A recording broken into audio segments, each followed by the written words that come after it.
One time study में आपका स्वागत है। और जो आज हम यहाँ पर एक कॉन्सेप्ट देखेंगे वो है पॉलीगन का। पॉलीगन मतलब बहुभुज। बहुभुज का मतलब होता है रेखाओं से बनी एक बंद आकृति, इस तरह से। ठीक है, तो इस आकृति में कोई भी ऐसी भुजा नहीं होनी चाहिए जो कि गोलाकार शेप में हो। ना तो ये बहुभुज है और ना ही अगर ऐसे करके ऊपर से ऐसे आता है गोलाकार में, तो ना ये बहुभुज है। ठीक है, तो बहुभुज का मतलब रेखाओं से बनी एक बंद आकृति। लेकिन जब इसी के आगे एक रेगुलर शब्द जुड़ जाएगा, रेगुलर पॉलीगन, रेगुलर पॉलीगन, या हिंदी में बोलूँ तो नियमित बहुभुज, नियमित बहुभुज। जब ये शब्द जुड़ जाएगा, इसका मतलब होता है कि सभी जो साइड है वो एक समान है, सभी भुजें एक समान है। जितनी ये भुज है उतनी ही ये है और उतनी ही ये है। जब सभी भुजें समान हो तो इसका मतलब सभी के सभी अंदर के कोण हैं जो एक समान होंगे। तो जो इस तरह से ये बनी होती है, तो इसका मतलब जो एक नियमित बहुभुज होता है, जो एक बहुभुज होता है, उसमें कम से कम 3 भुजें होती हैं, क्योंकि 3 भुजों से कम वाला कोई भी बहुभुज नहीं हो सकता। तो कम से कम कितनी भुजाएं होती हैं? 3। ठीक है, 3 भुजाओं से ही बहुभुज बनता है। और बहुभुज में मैक्सिमम कितनी भुजाएं हो सकती हैं? ज़्यादा से ज़्यादा तो कितनी भी हो सकती हैं। ठीक है, एक बात यह है कि कम से कम कितनी भुज होती हैं। दूसरा, नियमित बहुभुज के सभी भुजें एक समान होगी और सभी के सभी आंतरिक कोण, अंतः कोण, इंटरनल एंगल, वो भी क्या हो गए? एक समान होंगे। नियमित का मतलब होता है एक समान, एक तरह से। तो एक जो भुजाएं होगी वो भी सभी एक समान होगी और जो अंदर के सभी कोण होंगे वो भी एक समान होंगे। उसके बाद आता है कि जो अंदर के ये कोण है, इन कोणों का जोड़ कितना होता है, क्योंकि ये तो अब 3 है, एक 4 नियमित बहुभुज बता रहा हूँ। तो 4 भुजाओं वाला नियमित बहुभुज मतलब कि जिसकी अंदर की सभी साइडें क्या हो, जो सभी साइडें हो क्या हो? एक समान हो, तो उसको नियमित बहुभुज बोलते हैं। और जिसके सभी के सभी अंदर के कोण भी क्या होंगे? एक समान होंगे, तो उसको नियमित बहुभुज बोलेंगे। तो ये 4 भुजाओं वाला का क्या होता है? वर्ग। तो अगर 4 भुजाओं वाले नियमित बहुभुज का नाम पूछे, 4 भुजाओं वाले नियमित बहुभुज का नाम पूछे, तो वर्ग हिंदी में स्क्वायर बोलते हैं। और इसको 3 भुजाओं वाले नियमित बहुभुज या रेगुलर पॉलीगन का नाम पूछे तो यह है समबाहु त्रिभुज, समबाहु त्रिभुज। और इंग्लिश में बोलते हैं इसको इक्विलेटरल ट्रायंगल। तो 2 बात हो गई। सबसे कम कितनी भुजें हो सकती हैं बहुभुज में? 3 भुजाओं वाले नियमित बहुभुज का नाम समबाहु त्रिभुज, इक्विलेटरल ट्रायंगल। 4 भुजाओं वाले नियमित बहुभुज का नाम वर्ग। ठीक है, अब हम देखते हैं इनके अंदर के कोणों का जोड़। अब तो 3 भुजें हैं, 4 हैं, 5 है, 7, कितनी भी हो सकती हैं। तो सभी अंतः का मतलब होता है इंटरनल एंगल। ठीक है, सभी अंतः कोणों का योग। तो इसका एक फार्मूला होता है, वो फार्मूला होता है n-2 की 180 के साथ मल्टीप्लाई। n क्या है? n है नंबर ऑफ साइड। अगर मान लो 3 साइड दे रखे हैं, 3 में से 2 गया 1, 1 की 180 के साथ मल्टीप्लाई 180। तो हमें पता है कि 180 ये होता है जब 3 भुजाएं होती हैं तो त्रिभुज बनता है और त्रिभुज के अंतः कोणों का जोड़ 180 होता है। जब 4 भुज है, 4 में से 2 गया 2, 2 की 180 के साथ मल्टीप्लाई 360। हमें पता है कि वर्ग के सभी अंतः कोणों का जोड़ है जो 90-90 के होते हैं, ये 360 होगा। इसी तरह से 5 होता है तो 5 में 2 गया 3, 3 के 180 के साथ मल्टीप्लाई 540 हो जाएगा।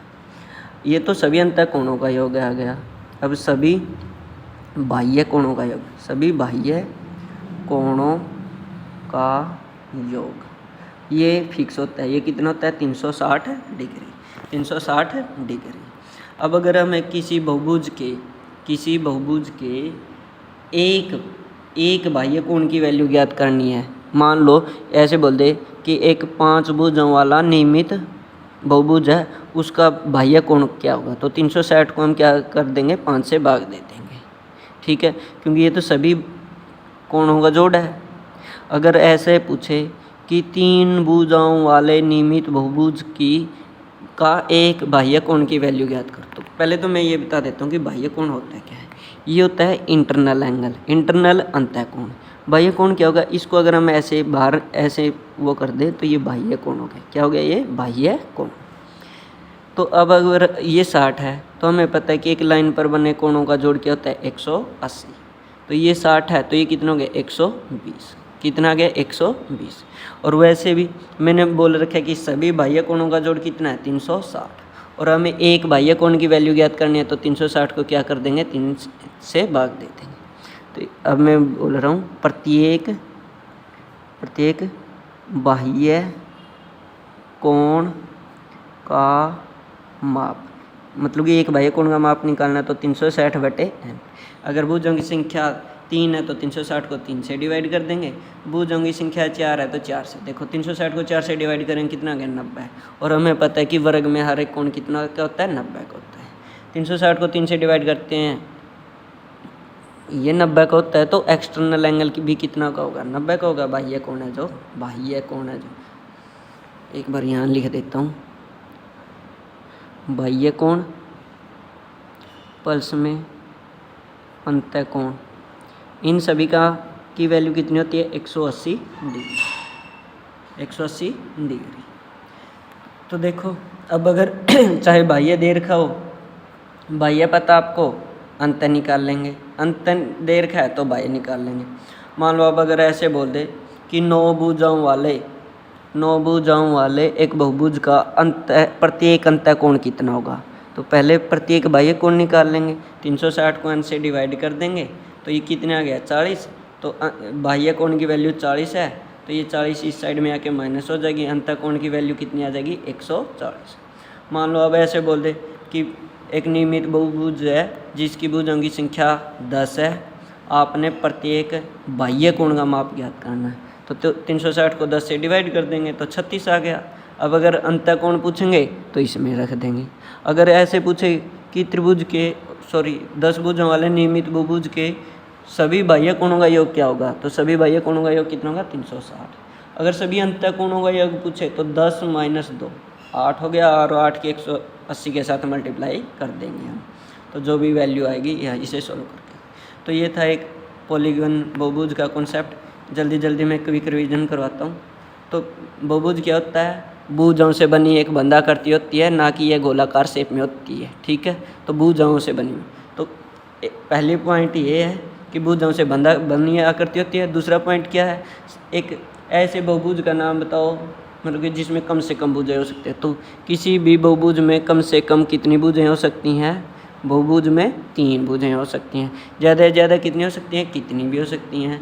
सबसे कम भुजाओं वाले बहुभुज का नाम बताओ, तो सबसे कम भुजा 3 भुजाओं वाला बहुभुज होता है, तो इसका नाम क्या होगा समबाहु त्रिभुज। ठीक है, मतलब कि त्रिभुज नाम होगा, ना कि समबाहु।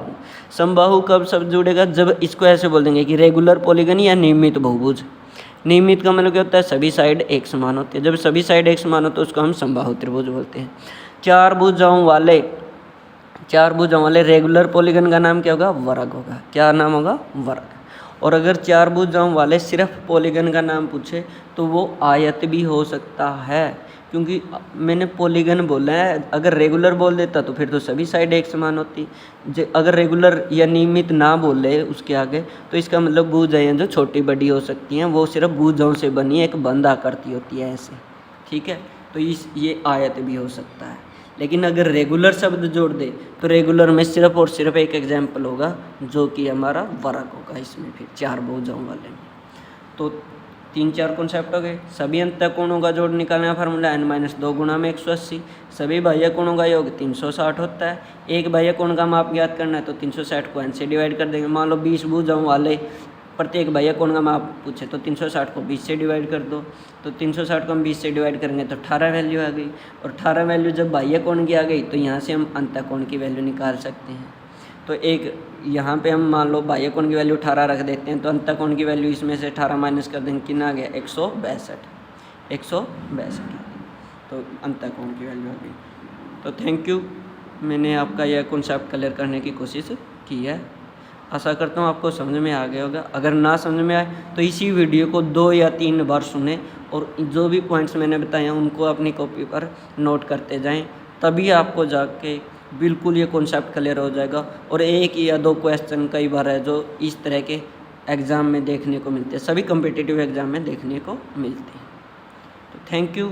अगर अभी तक आपने हमारे चैनल को सब्सक्राइब नहीं किया तो कृपया करके सब्सक्राइब करें और आप हमारे एज ए फ्रेंड बन जाएंगे और हमारी जो भी वीडियो आएंगी आप उनको आसानी से देख सकते हैं। अदरवाइज़ ये वीडियो आपके लिए एक कॉन्सेप्ट क्लियर हो गया तो आप हमारी दूसरी वीडियो से वंचित रह जाएंगे। Thank you.